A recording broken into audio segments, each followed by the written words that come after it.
Have you ever had an unwanted thought that just like won't go away and it just keeps like growing and growing and growing and becomes completely unmanageable? Can't tell you how many times a day somebody comes up to me and goes, I know, I got a little bit of that OCD too. Well, you're persnickety. You like things in order. Yeah, right. You dust a lot. You like things neat. You don't have this disorder.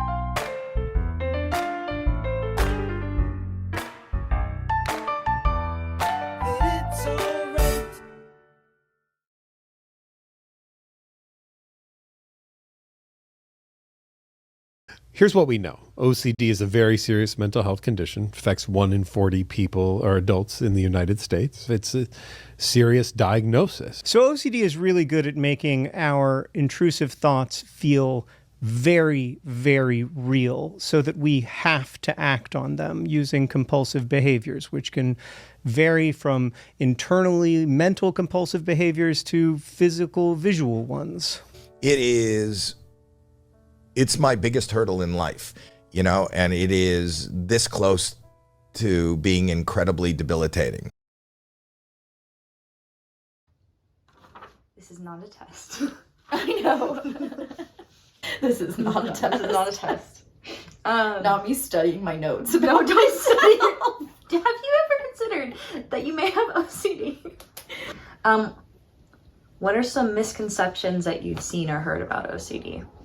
You know, that we're extremely organized, which is not true. I wish I was. It's not just office supplies, I swear.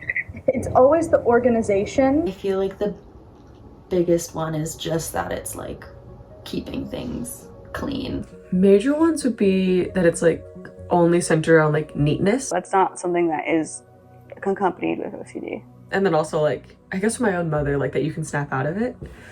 Just like, oh, we'll just get over it, you know? I'm making this video out of spite. Like, I want to destroy that stigma because it pisses me off so much, because it can be one of the most debilitating mental disorders anyone can live with. And I can't stand it when people trivialize it like that. It is always kind of just like a plot point, a joke. Yeah. Would you like us to show the camera the bathroom that two people with OCD share? I would. I think that's gonna be good. Yeah, we both have OCD. We really, really A fucking trash bag that should really be taken out, but it's just now our trash can, as the trash can is over there. these rags here from the last time I cleaned it. We didn't do this on purpose. This is actually what our bathroom become. Like, people will be organizing something and they're like, ugh, sorry, it's just my OCD. Because it's the feeling of like, does it feel like your family is going to die? Or is it a preference? Like, huge, vast, different kind of feelings there. Yeah.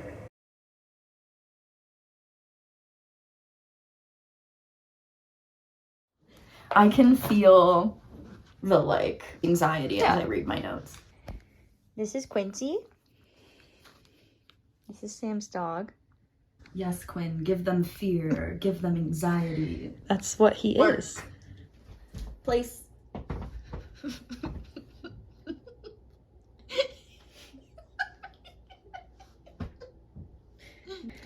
So, Quincy, how does your OCD manifest?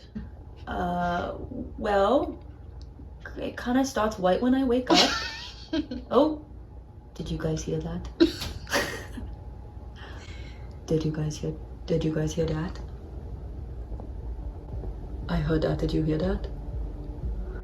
My OCD is all mental, and it is a lot of ruminating compulsions. What does it look like? Absolutely nothing. You can't see it. It's just in my head, and it's kind of just like an intense awareness of all the thoughts, and I'll get caught on thoughts, and I'll think about the thoughts, and I'll think about the feelings, and I'll be like, that thought might be important. That might be important that I'm thinking about the thought. And it's pretty constant. It manifests a lot in relationships, as there's a specific OCD called relationship OCD, which I feel like nobody knows about. I feel like it obsesses over the compatibility of the relationship. It can obsess over attraction. The average Joe will analyze compatibility and try to figure it out and wonder if they're attracted. But I think OCD, relationship OCD, is a constant analysis and an inability to let a thought or feeling go. You see a picture of them that doesn't look cute, and then you think about how they didn't look cute, and then you're like, I'm not attracted to them. I need to tell them right now. I'm lying to them. Loves to gaslight you. Yeah. And if you're doing a compulsion repeatedly, what does it look like to someone who's nearby and sees you? I'm kind of like, I'm doing compulsions while I'm talking to someone, like in my head. Yeah, they're going. Yeah. All day. Takes you out of the going moment. While we're conversing, while we're driving, while we're playing a game. Mm-hmm. Yeah. Yeah. Just don't think about it, Sam. Just don't think about it and you'll be fine. It can come off in past relationship, it's just come off as like me being 1 foot in, 1 foot out, and distant. Yeah, like hot and cold. Yeah, but my value is intense connection and authenticity. Because OCD attacks our values. Yay! Another story that stands out, this was my boyfriend of like high school, maybe like freshman year of college, and we were in the car and he was like, let's just go drive to the beach. But we were sitting in the car and I was having such loud obsessions, and I like couldn't bear the obsessions, but I didn't know they were obsessions, and I thought it was him that I couldn't stand. And just like in that moment, I was like, I want to break up. And it was like out of fucking nowhere to him. And this was like 3 years in, and I was like, I'm just afraid I don't love you. That's so hurtful. Like I did love him. I cared for him so much. Don't let your OCD make you feel like you need to confess everything right now also. Maybe I didn't want to miss anything. But yeah, I can keep some of it to myself. You gotta be a ninja.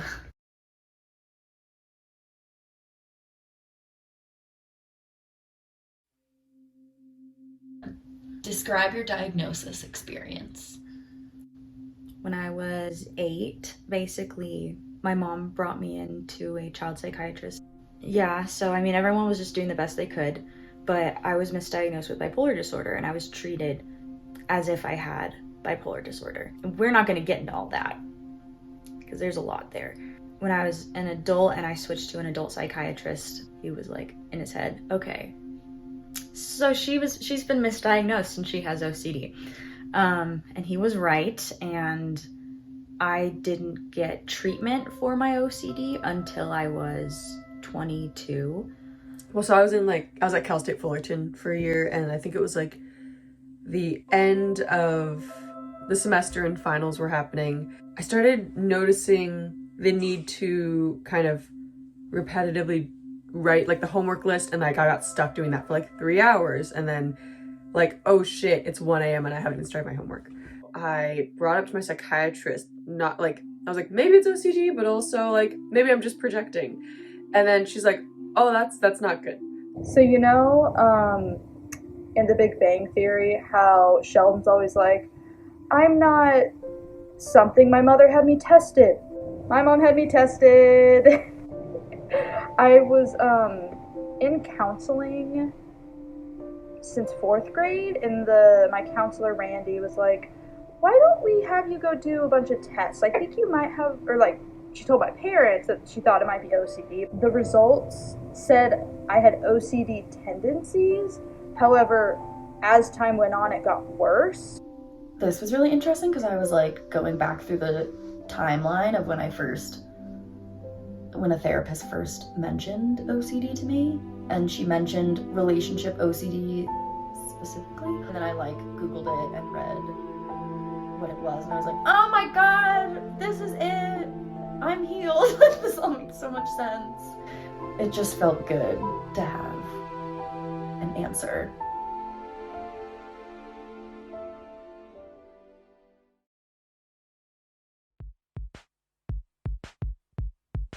When it's like at its peak, it was like hearing my name and hearing voices, and like that in itself was like, that's scary. So there's that. And then I think it started in like with a habit, like in elementary school, our teachers had us like write down the homework, and so it turned into this thing of like the homework needs to be written down on a separate sheet of paper properly.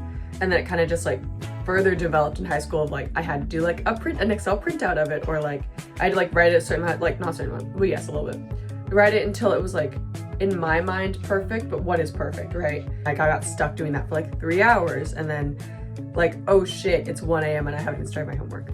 The hand washing thing became a thing when I was like in the dorms and eating, of like, you know, I have to wash my hands 3 times if the food's gonna do anything to touch like my hands, you know? And I think the thing that made me realize that it like maybe OCD and was inhibiting me in a problem was not only like the embarrassment of washing my hands multiple times in the restroom with other people just passing me, but also my friend was like, I want to walk around this building 3 times. And I remember thinking, why? And she's like, well, I just have to, otherwise something's bad's gonna happen. And I was like, what is this? And she's like, I don't know, I might have OCD. And that's what like prompted me to be like, what? You said OCD?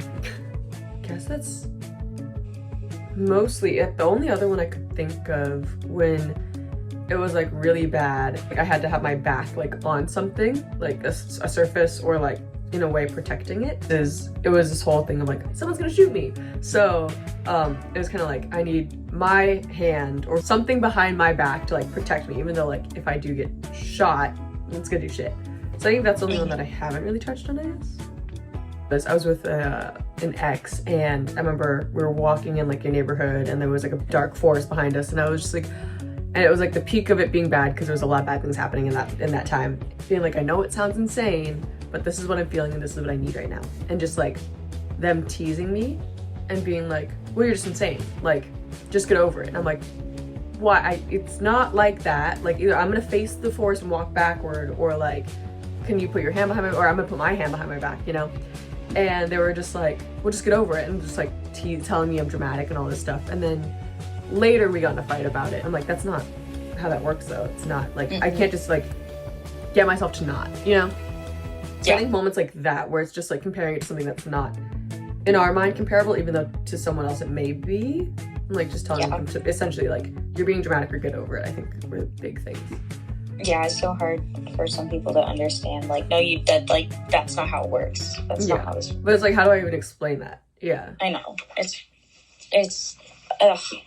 Yeah. What does your current treatment look like for your OCD? Well, I've done a lot of different stuff over the years, and I feel like we said, there's no cure, so my treatments have been just like adding tools to my tool belt. I didn't get medicated for OCD until like last year. It's a hard thing to medicate. Yeah, I think I was always medicated for like anxiety and depression. I take a medication for OCD called clomipramine, which is very helpful. I had one good OCD therapist for 2 sessions. Oh, dang. Yeah, I know. Well, because like OCD therapy is not fun.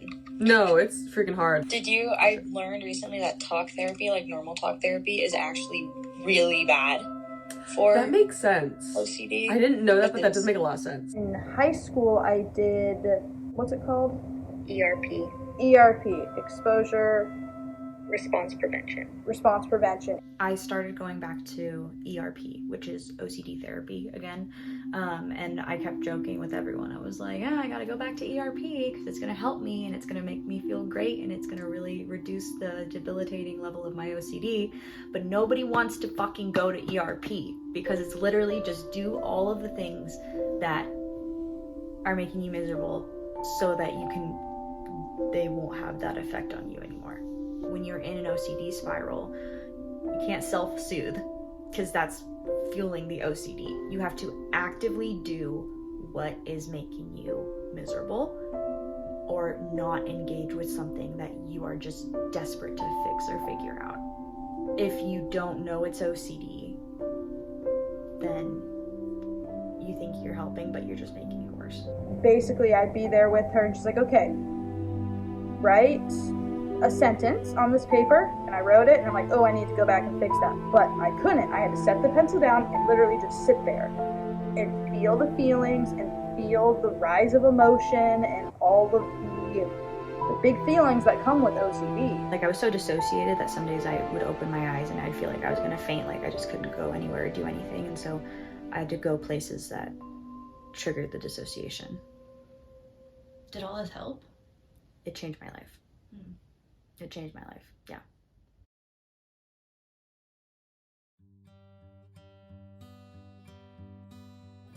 My OCD has like two big parts. The first is physical and the second is mental. It's like a switch I can never turn off. Say I just stomped on my left foot. Okay, that's where the biggest thing is. That's good for a while. I don't need to do that anymore.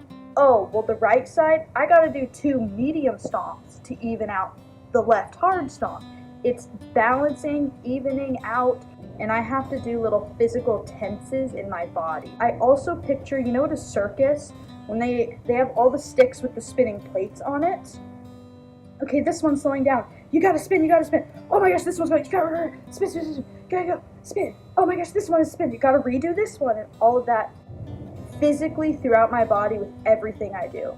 If I'm sitting, watching TV, if I'm playing a basketball game, if I'm going for a walk, then the mental piece, mental compulsions are tough. If I have a thought in my mind, I think of my brain as a giant ball of yarn, and I need to get it out.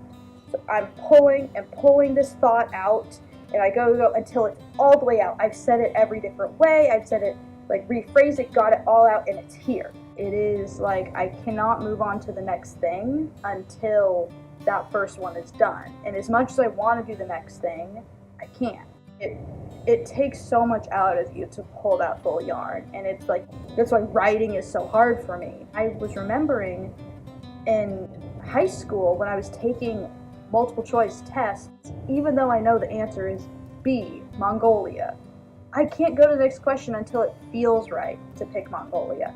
So it is preventing me from moving forward. It is so, I feel weighed down. I feel just like sucked into it, like I have to feed into it until it's satisfied, and then I can move forward, and it sucks. I was remembering how in elementary school I would have to be physically writing some essays or paragraphs or sentences. I just remember the physical writing. That is a huge area where my OCD focuses on, because if like the letter is not dark at this one spot, it doesn't count, or if it's off the line and it doesn't have the line under it, like it'll fall or something, like. And that was super debilitating in elementary school because it wouldn't be right, and I would get so frustrated. I would get so filled with rage, I would scribble all over the paper, and it would ruin everything I just worked on. So that was so hard because I would have to restart assignments, and I was getting behind. And it's like those mental things that you're dealing with that people don't see it because it's all in your head. I would fall behind because it would be so frustrating. I would be spending 3 hours reading a small section. It was so hard. In what ways does your OCD have a positive impact on you?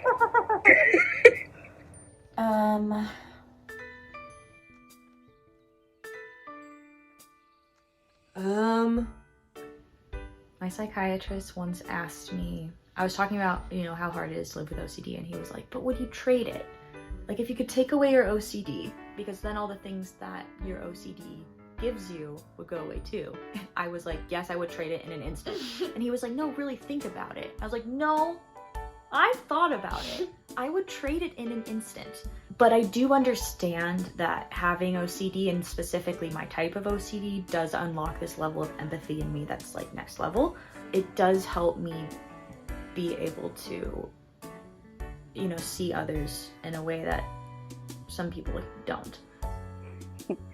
If I ever had to house sit for someone, or if I ever had to take care of a pet or anything, you have no worries with me. I will make sure everything is locked up perfectly. I will make sure that pet is fed to a T. There's no way I'm gonna miss any little checking thing, anything. I will do it, I promise you. My OCD has a positive impact on me with jack shit. I'm thorough. I am honest to a fault, in the sense of I don't lie.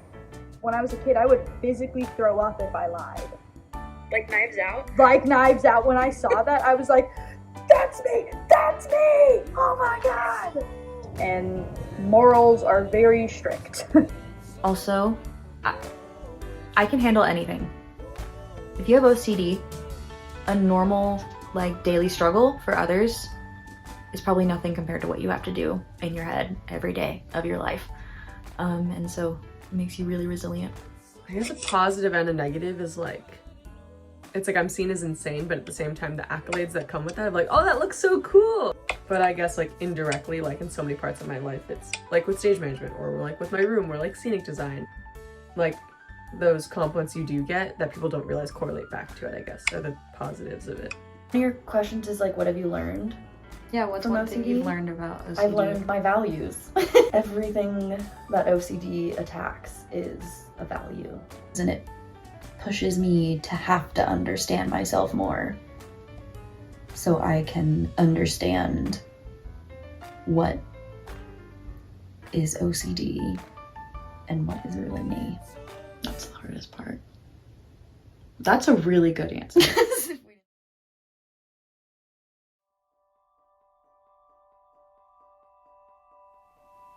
Describe your OCD, how it impacts your life, what it centers around, as detailed as possible. Okay.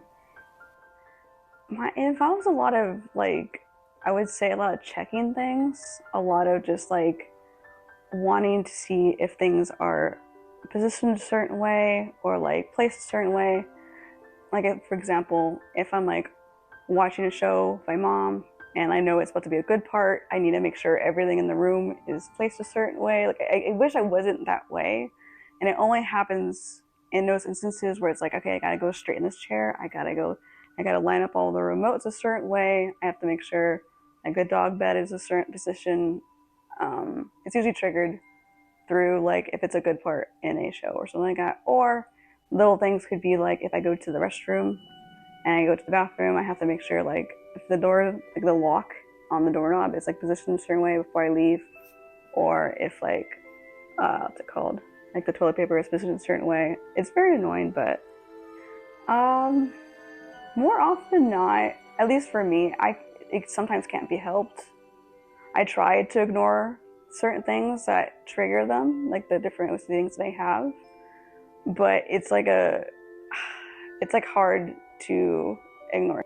It's like when I'm running late somewhere and I need to like make sure everything is a certain way, sometimes I feel I could find myself, if it's like a stressful, like I'm running late and like a repetitive loop having to check, like I need to go make sure this is like, I have to make sure my bed's made, I have to go make sure that like this is like, I have my computer lined up a certain way, and if I don't do that, then I'm gonna stress about it until I do it. And then I could check it like once or twice or 3 times. But even that sometimes doesn't help. It's like I have to do it enough times to feel good about it, if that makes sense. It's like an itch you can't scratch. It's like I have to do it until it's like, okay, I know it's fine now. And so I know some people who don't have it, it may feel like, oh, well, you have to do that type of thing, or you have to like go check this thing or position thing or certain thing. It's like, yes, kind of, because I feel like I'll explode otherwise.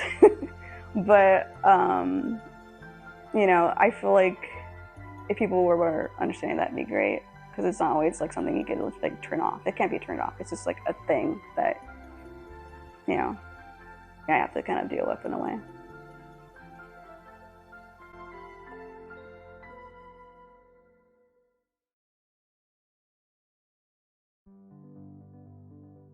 Who are you outside of OCD? What do you love? What are you passionate about? What's your personality like? Da da da. Like who?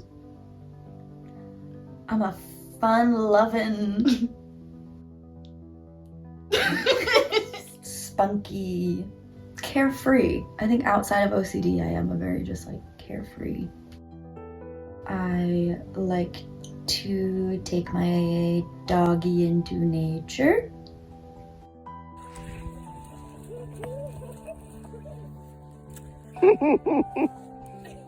I really love Disney and anything that has to do with like childlike wonder, like acting like a kid. I love singing random songs, being goofy, shouting. For a librarian, I like to be loud. I like to hang out with my girlfriend because she's nice and funny.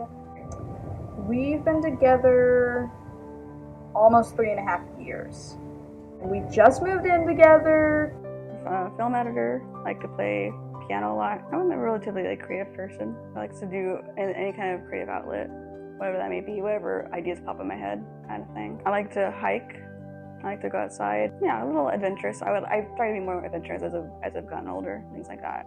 I grew up dancing and I still dance, and it's one of the most incredible things I ever did, and it's one of the best parts of me.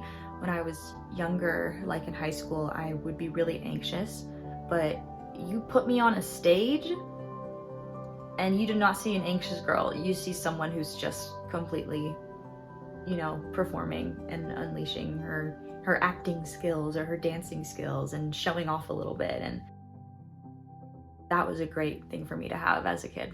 Personality can either be pretty crazy funky, I guess, which you also saw that at Disney, so there's that. I was like, wait a minute, you've seen that? Just kidding. I've seen that. Have I told you the broken foot thing? It goes like this. I and everyone else who is living with OCD, every day we are running a marathon with a broken foot, but we are not wearing a cast.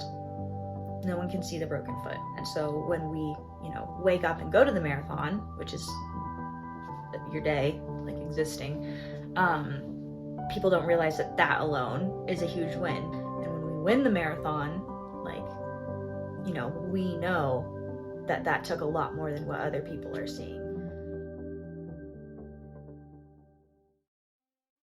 And what does OCD stand for to you? It's my own question. It could stand for anything. Could stand for anything. Overcomplicating. Yeah, overcomplicated, completely debilitating OCD. Yeah. I mean, I'm not gonna sugarcoat it. I came up with that on the spot. I didn't write that question. I love that. I've got pure OCD, which means it's the only kind that you can't see. All my compulsions are mental. So I could be in the worst spiral of my life and it looks like I'm just existing like You're so normal. mysterious. Yeah.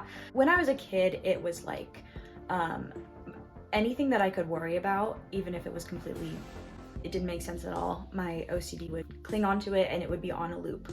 I remember as a kid being like, okay, well, there's always something horrible. Like there's always something horrible going on wrong or something horrible that I need to think about.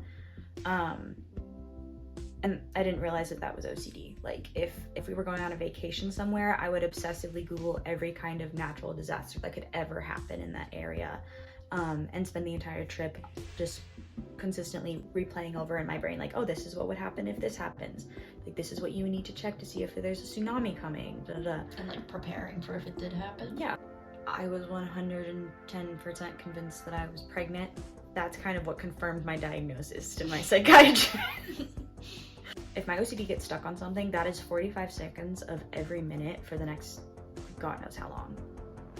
I feel like I'm always trying to figure something out. Yeah. Like, nope, go back and try and think about something that you're never going to be able to be 100% sure about. Yeah, if I'm in a relationship, it's a lot of like, oh, is this the right person? Is this person making me feel the right way? It mostly now it centers around relationships with other people and what other people might be thinking about me. It's like if I'm in a spiral, it's like I'm completely detached from reality in this dark dungeon that I can't try and get myself out of, right? Because if you try and think yourself out of a spiral, it gets worse. If something makes me upset or sad, I don't feel the hurt and then move on. If my brain gets stuck on that loop, then it's like maybe the hurt will have passed, and it's like, oh, well, like, just tap back into that. Like, just think about that. Like, think about how that hurt you. Think about what could have happened, and and just think about it. Think about it. Think about it. Think about it. And it's like you're trying to make sure you didn't miss anything. Trying to make sure I didn't miss anything. Sometimes it's trying to make sure that I've felt all the feelings. What my compulsions look like? Nothing. They don't look like anything is happening. I could be in the worst spiral of my life and also at work and teaching, and it looks like I'm completely fine. There's nothing wrong. And that kills me. Maybe Googling obsessively. Checking ChatGPT. But we're working on it. Okay, so you're a crazy bitch. What words of encouragement do you have for others battling OCD? A lot of other people have said this in their interviews, but if you have OCD and you got up and you existed throughout your day, you deserve an award, because it's vicious and it's debilitating, and it's sneaky too. So you deserve to get an award every day, even if you feel like you didn't do anything, because you existed and you have this disorder, and that's enough. Did you notice that little picture I put in the bathroom that said, "It's so brave of me to exist"? Yeah. Yeah, I have to look at that a lot. Words of encouragement I would give to other people with OCD. My gut instinct is to say it gets better, but that's not necessarily true. You get better dealing with it. Cut yourself some slack. You are dealing with something that not everyone else is dealing with. So you are doing twice the work when other people don't. And just like, give yourself some credit. Yeah, you're gonna be more tired than other people. It's because you're working so much harder, and you just be kind to yourself. That you're not insane, and that like time will move forward, and like you'll get out of it. It'll happen again, but you'll get through it in a way, or like time will pass and it will be okay. I don't know, that sounds so sucky. It's for me because it's the most helpful thing someone with OCD can like learn, but it's so hard to do. Yeah. I think it really is time that has healed it. Just like continuing going, and as time went on, it kind of like lessens, and sometimes it increases and sometimes it lessens. There are points where it feels unbearable, but I've never gotten to a point where I don't feel like there's something else I can try. Even now, I still have mushrooms or ketamine on my docket. I'm getting to the bottom of my list of things to try. I taught all year last year, and I got to teach every student at the school that I was at. I asked them all to write down things they learned, and this one stood out. I learned other people have sticky brains too. I had other kids come up to me and they were like, "I have OCD too." And I was like, that's so cool. So you're in the sticky brain club. And that's what I would start saying. And there's a reason that I talk about my sticky brain when I'm around kids, because if someone else has a sticky brain too, maybe I can be the one that shows them they're not alone.